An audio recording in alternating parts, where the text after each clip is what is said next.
बारामती येथे विमान अपघातात महाराष्ट्र राज्याचे उपमुख्यमंत्री अजितदादा पवार यांचे अपघाती निधन। बारामती येथे झालेल्या विमान अपघातात उपमुख्यमंत्री अजितदादा पवार सह 6 जणांचा मृत्यू।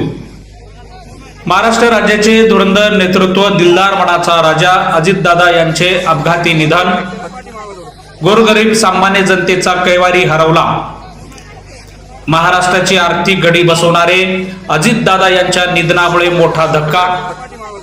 आमचे प्रतिनिधी निळकंठ पाटील जाधव यांनी दिलेली ही एक खास रिपोर्ट।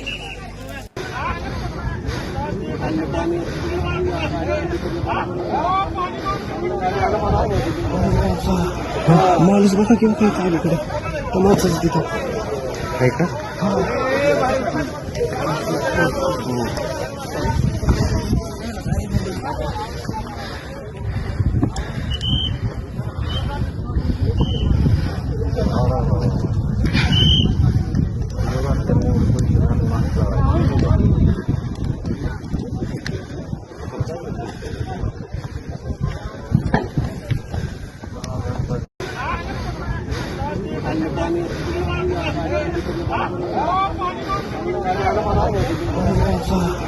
माणूस बघा किंवा काही काय इकडे तो माणसाच तिथं आहे का?